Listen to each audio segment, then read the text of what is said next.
Assalamualaikum warahmatullahi wabarakatuh. Syedara mandum bak malamnya nanebi kesempatan oleh Allah Subhanahu wa taala untuk luntuan berbagi sedikit ilmu. Yang kena luntuan bahas malamnya adalah tentang sembahyang. Karenanya sembahyang perkara penting. Wajib sembahyang si uro si malam limang bawatai atih setiap manusia yang Islam balik dan berakal. Selama akal mantengna bak getanyo, maka sembahyangnya wajib. Hana cerita jit tertinggai sembahyang. Sembahyang dalam bahasa Arab geken dengan solah, tapi kan salah. Solah dengan huruf shad, yang artinya secara syar'i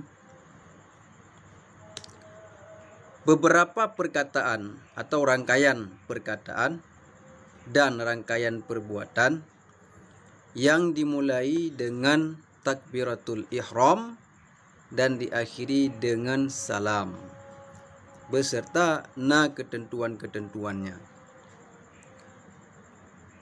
Dengan definisi sembahyang yang laginya rupa, maka hana jid ditamang ibadat-ibadat yang lain dalam kategori sembahyang atau dalam definisi sembahyang, karena sembahyang memiliki aturan yang tertentu.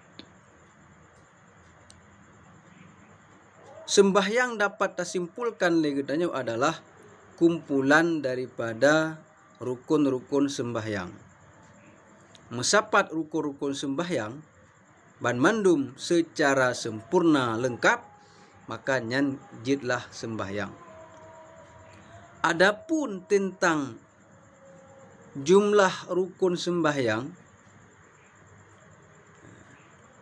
paduk-paduk dua ulama berbeda pendapat tentang cara menghitung jumlah rukun sembahyang. Yang namun pada substansinya mandum-mandum sepakat sama secara substansi, tetapi beda dalam cara perhitungan rukun menteng. Sebahagian ulama mengatakan bahwa rukun salat adalah 13. Leblah boh rukun sembahyang yang kagetanyo hafai kaju dafai. Pertama nit, dua berdiri, lai tekebi rukun jina, pet fatihah lam sembahyang, limang rukun, 6 i'tidal, 7 sujud, 8 tadu antara dua, sikureng du tahiyat akhir, 10 hasi tahiyat tabaca, 11 selawat, 12 salam, laiblah tertib kesempurna. Nyan yang saboh pendapat. Kemudian pendapat yang lain, jumlah rukun sembahyang adalah 14. Pakan jid belah kabeda dengan pendapat pun laiblah jid belah karena menghitung tumakninah. Tumakninah adalah berhenti sejenak kadar membaca satu kali subhanallah pada setiap rukun. Tidak boleh langsung bangun atau berpindah kepada rukun yang lain sebelum terjadi berhenti sejenak kadar membaca subhanallah. Jadi tumakninah di dalam sembahyang itu bak put boh tempat. Yang pertama bak rukun, bak i'tidal, bak sujud, dan bak du antara dua sujud. Jadi put boh tempat tumakninahnya ge anggap nyan saboh, yaitu atas nama tumakninah. Maka tatambah dengan rukun heblah yang kana awal bunau, jidlah rukun sembahyang put belah. Kemudian pendapat yang lain, gepegah rukun sembahyangnya 17. Kiban cara lagi hitung sehingga jid 17. tumak ninah yang put boh tempat nyan dihitung secara terpisah satu-satu. Hana gegabung menjadi satu rukun. Sehingga put tatamah dengan leblah jumlahnya 17.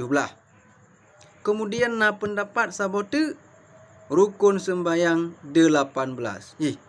Kok ke 18? Putra man yang utama. Setelah gehitung tumak ninah secara terpisah, ban put boh tempat tumak ninah, lalu getamah saboh tu le pendapat yang terakhirnya, iaitu need to beat dari sembahyang ketika le gedanyo tak baca salim assalamualaikum warahmatullah. Akan tapi sunnah. Maka pendapat yang mengatakan 14, 17, 13 pada substansinya sama, pada intinya sama, yaitu pendapat yang pegah leblah juga gewajibkan benar tumak ninah. Akan tetapi le pendapat yang pegah leblah tumak ninahnya hana gehitung sebagai rukun. Le pendapat yang pegah tumak ninahnya wajib bagian dan juga dihitung sebagai rukun. Cuman ganggap saboh karena pegah tempatnya sabanan je. Le pendapat yang pegah 17 bak urungnya wajib syid dan yang dihitung sebagai rukun secara terpisah, hitung di saboh-saboh. Put boh tempat tumak ninah tak gabung dengan leblah awal jid 17. Tapi pendapat yang pegah need to beat dari sembahyang yang dihitung sebagai rukun sembahyang yang pendapat yang lemah, pendapat yang kuat karena satu persatu rukun sembahyang. Yang pertama, menyatakan di dalam kitab-kitab fikih mulai daripada kitab yang ubud sampai kitab yang raya, susunan rukun sembahyang yang pertama adalah niat, yang kedua takbiratul ihram, yang ketiga berdiri. Dan adalah susunan.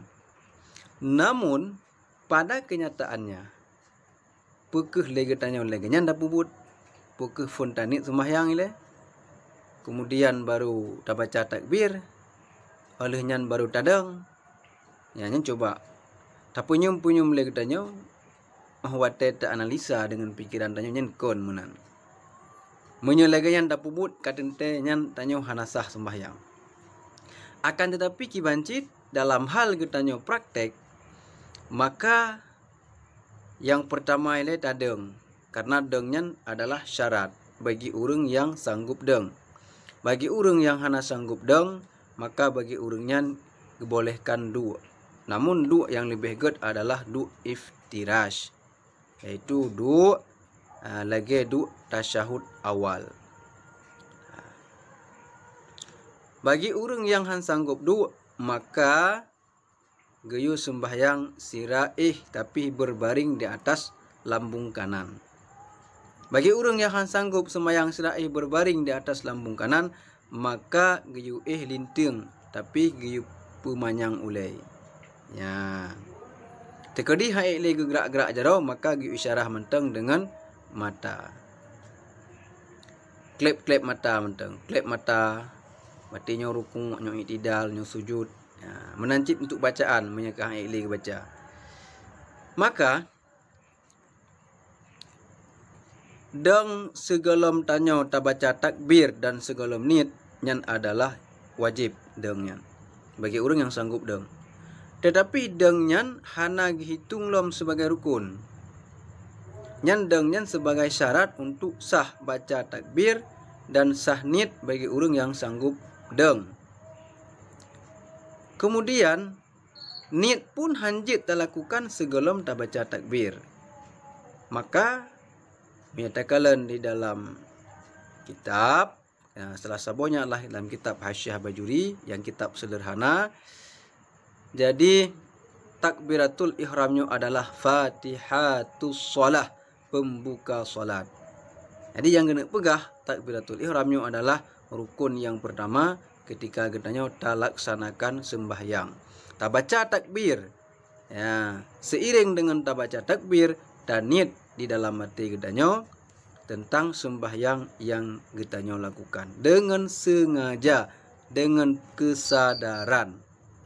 Ya, jadi sama dengan ahwatai takalan pada pelaksanaannya rukun sembahyang yang pertama adalah takbiratul ihram dibarengi dengan niat. Kemudian pajancit kehitung berdirinya sebagai rukun. Setelah sempurna takbiratul ihram dan niat, maka tetap dalam keadaan berdiri untuk membaca surah Fatihah, nyan baru gekun deng nyan sebagai rukun. Sementara deng yang segelom tanyo ta baca takbiratul ihram dan galom sempurna niat, nyan hana dikira sebagai rukun, akan tetapi sebagai syarat.